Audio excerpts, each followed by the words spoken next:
Healing from abuse feels dang near impossible. We're told to suck it up, get over it. We're just exaggerating, and that if it was really that bad, we should have just left. We carry this belief that we deserved what happened and that it was our fault. The truth? That's all garbage. My name is Carly Saunders, and as an abuse recovery coach, I'm here to call out the BS and finally change the narrative around surviving abusive relationships. How? By providing you with the knowledge you need to heal, build the skill of confidence, and finally see just how freaking worthy you are. This is the Confidence from the Ground Up podcast, and I'm so glad you're here.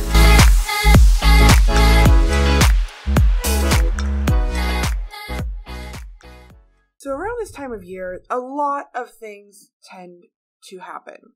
We either get very excited and stress ourselves out because we want it to be perfect, or we get very low because the holidays are a struggle and we stress ourselves out because the holidays can't be what we want them to be.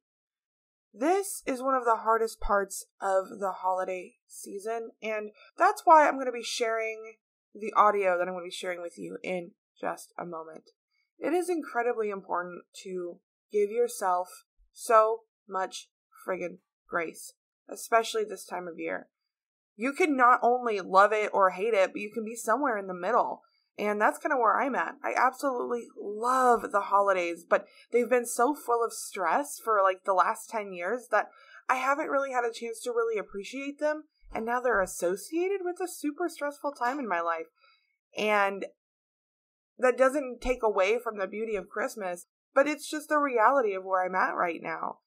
And I wanted to just share a little word of encouragement with you that if you are in that place, if you are in this place of loving it or wanting to love it, but you don't love it, you are so not alone. And you're also not broken. The holidays are a loaded time of year anyway, but especially if you're a survivor of abuse, they can have a lot of internal meaning that people don't even realize, and heck, you may not even realize. And the other thing that you have to do a lot this holiday season is rest.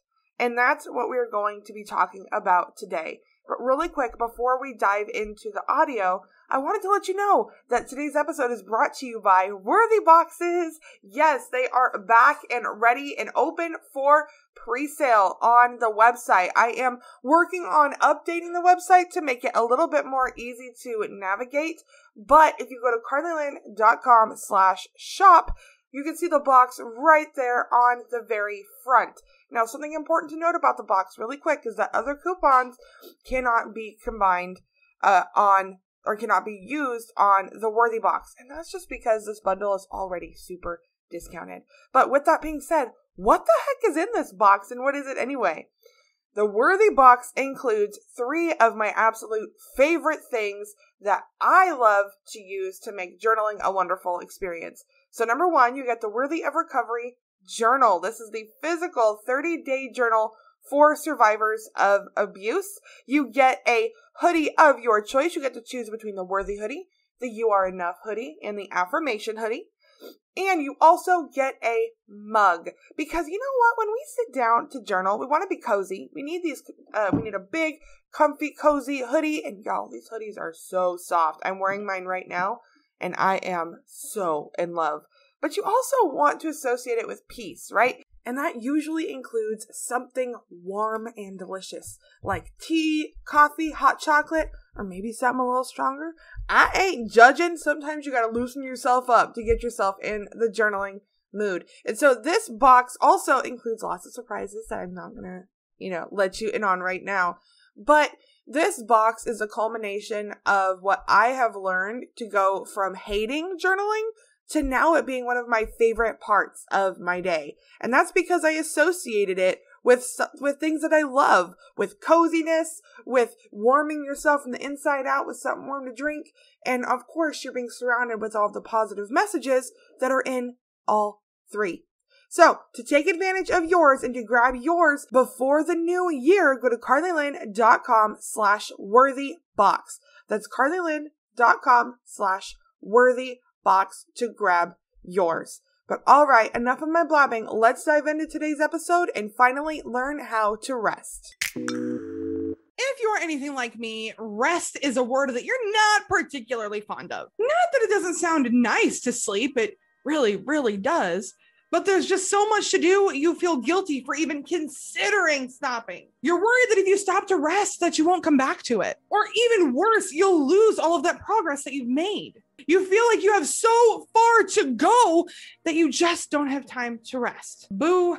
I feel you. As someone who hates the idea of resting, I can't even watch a movie without doing something else. Like, I watch Naruto while I'm working.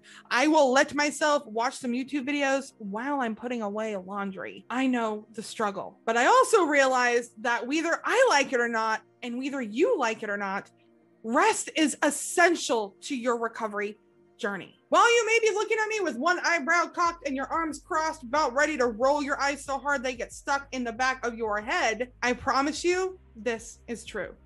If this is your first time hanging out, welcome. My name is Carly Saunders. I'm a confidence and abuse recovery coach. As someone who was stuck in the abusive relationship cycle from the time I was 12 until I was 23 years old, I have not only gotten out and found freedom, but I am determined to help you do the same. Today, we are talking about the importance of rest and why you need to work rest into your schedule. So I've got a question for you, and I need you to really answer this. Maybe hit the pause button after I ask. Really stew with this. Are you truly making progress, or are you just busy? I have absolutely always hated hearing this. I am someone who is chronically busy, and I thrive in chaos. Whether it comes to business, to homemaking, to being a mom, to doing a workout routine, to my own recovery, I hated hearing it because I assumed that as long as I was moving, I was making progress. But once I took a step back, I actually recognized what it meant, and I saw the impact that the lack of rest was having on my life. A lot of the time, we stay busy just to keep our calendars full. We stay busy as an excuse to not do something else.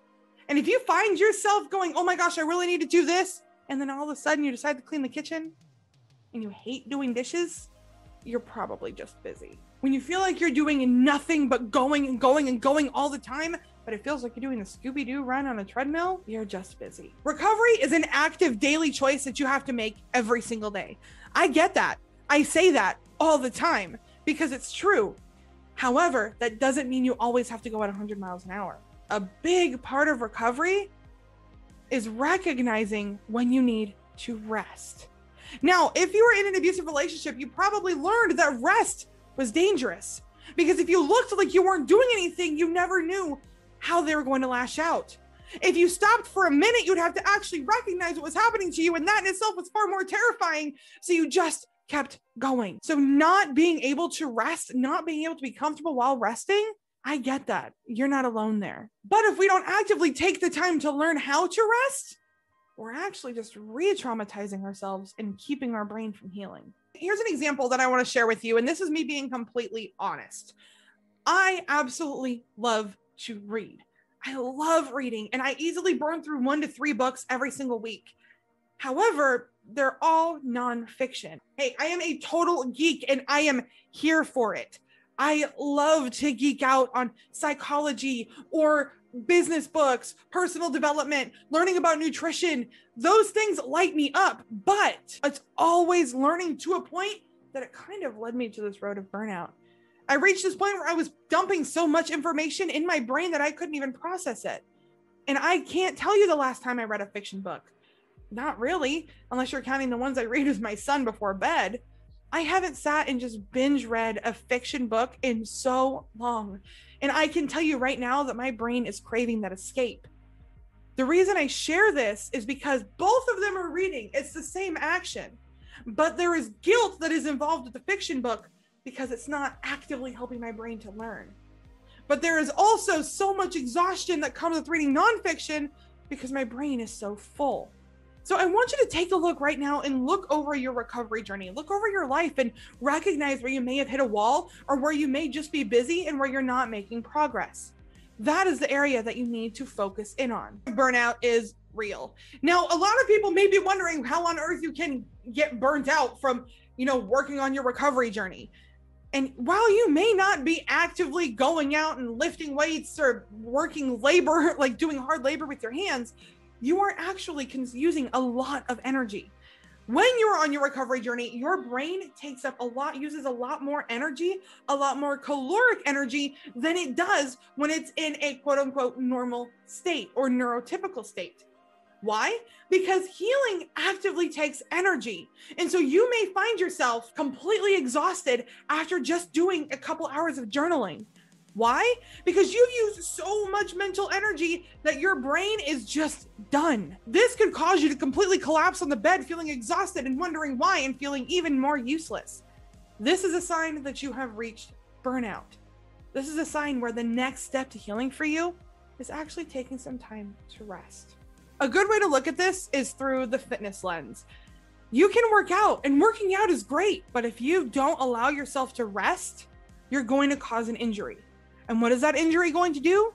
Cause more damage, which knocks you out for a lot longer or even permanently.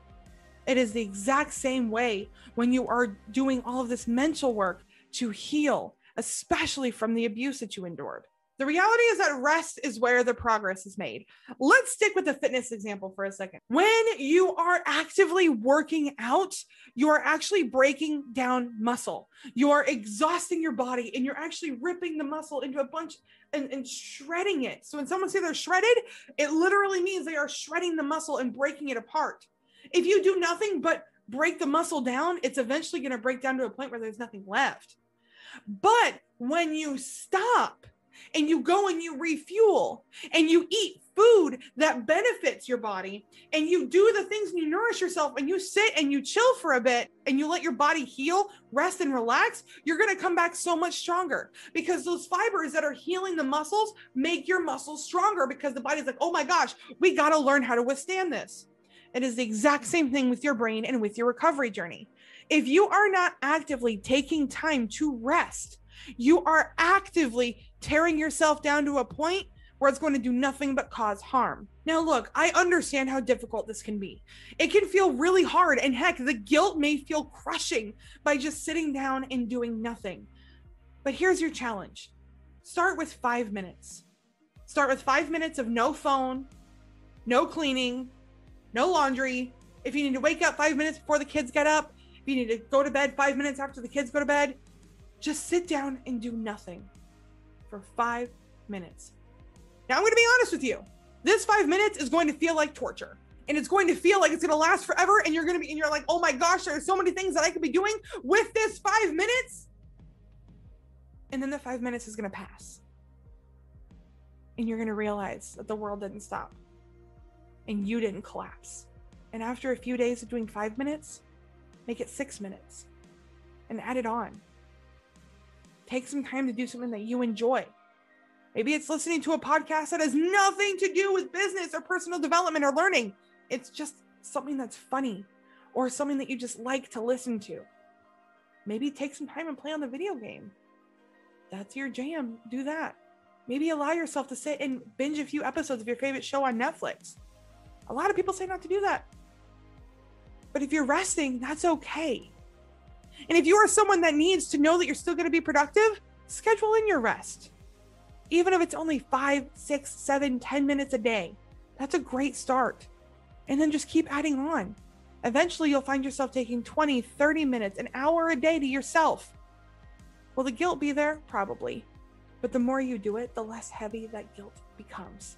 So what I want to know, as you are planning your restful journey, what is something that you do to help you rest, relax, and get ready for the next day? Thank you so much for hanging out with me today, and never forget that you are strong, you are capable, you are intelligent, and boo, you are so freaking worthy.